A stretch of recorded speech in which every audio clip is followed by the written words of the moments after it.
What is more powerful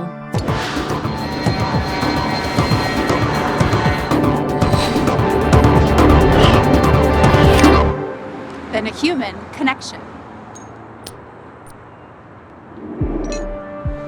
Maybe a connection between connections of people.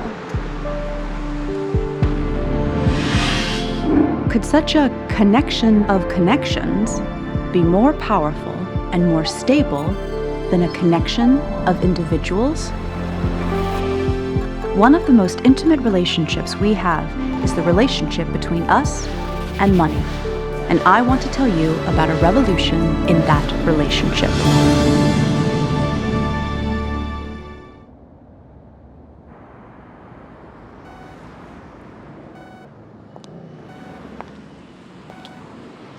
Does New York City exist? Well, these buildings are real. We can see them, touch them, and the tree is real, and the sidewalk, and the parked cars, and that guy walking across the street over there. Hi! And there are roads and stores that serve food and buildings where children study and rooms where people work and live. All of those things certainly exist. But what makes all these things into something called New York City? The answer is rooted in a concept that is fundamental to all of human life and progress as we know it. And this concept is called consensus. What does the word consensus mean? Well, a consensus is an agreement and a connection. It's an agreement between two or more people that something is something. So for example, if you and I were to agree that we are a couple, then we are probably a couple. We are connected by our agreement into a consensus unit. I just made up that term. Many scientists believe that about 70,000 years ago, something changed in the human brain that almost immediately made us unique amongst the animals and allowed us to begin a very fast process of progress. This change in the brain allowed humans to begin inventing and telling stories, not just about concrete things like the food growing a mile away or the predator lurking behind that bush, but about things that don't physically exist. And that is how myths were born. And myths and stories began unifying larger and larger groups of people. Now, if 1 million people believe that a certain spirit or God said and wanted certain things, and if most of those people say that they'll follow the instructions of that spirit or God, then those 1 million people have arrived at a consensus that they are members of a certain religion. They all become a large consensus unit, connected to one another by agreeing upon their shared stories, customs, and goals. The unification of people into large groups with shared goals allowed them, or us, to embark on massive projects. So for example, a leader of a group could declare, building this city would be good for our group. Or going to war with those other people who believe in that other story about that other God would be good for our group. And so we began to build and organize and build more and organize more. And this, in a tiny nutshell, is how civilization began.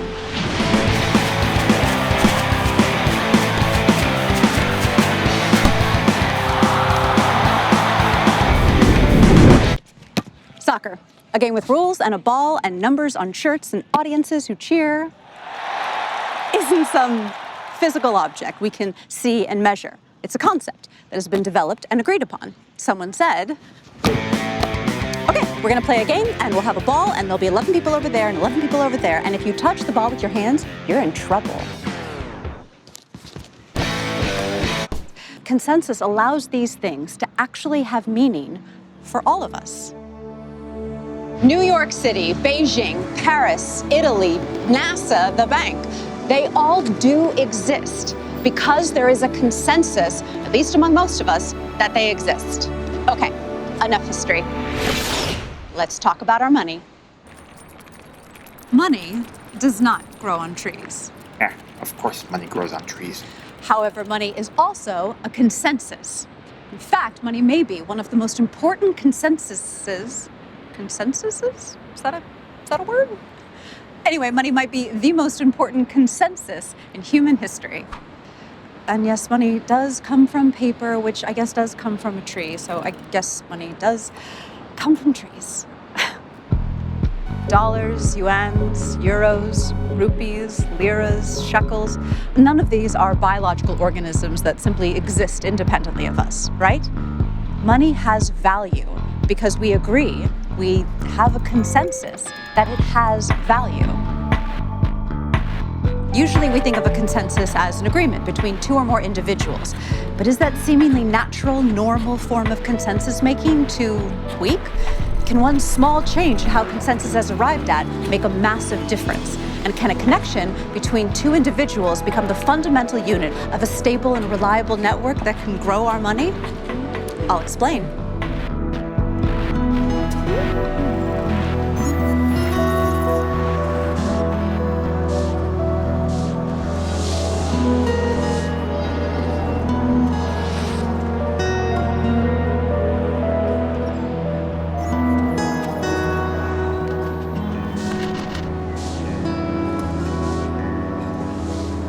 Why has the recent innovation of digitally encrypted currency, or cryptocurrency for short, inspired so many people who believe these currencies will signal a meaningful change in civilization's relationship to money?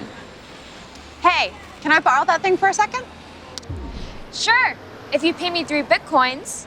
3 bitcoins? 3 bitcoins. Fine.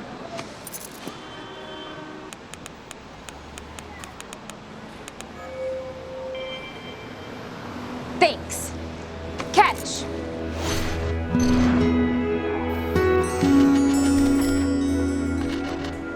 So, as some of you may already know, one of the most fundamental principles of most cryptocurrencies is that each transaction that we make is verified quickly by millions of computers around the world.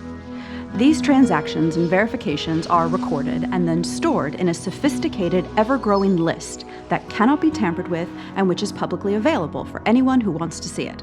By the way, for those of you who are new to cryptocurrency, that list of transactions is called a blockchain.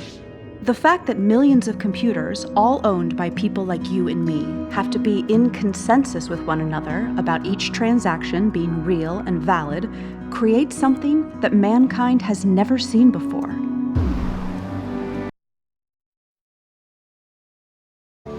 Okay, wow, that was a lot. All right, everybody, let's just take this whole thing down a notch. Deep breath. And let's do some relaxing things. Maybe yoga, a little bit of meditation, go for a walk, or...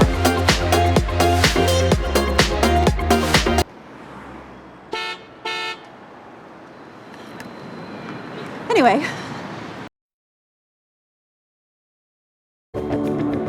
The future of humankind is mysterious and exciting. No one knows what our world or universe will look like in 1,000 years. But one thing that seems true is that we are tending towards more and more connectedness. One cell in our body is just a cell. But billions of cells working together are biological organisms. Complex networks are how we grow. As human technology moves at a breathtaking speed, we will seek ways to enhance our connection to our community, to ourselves, and to our dreams.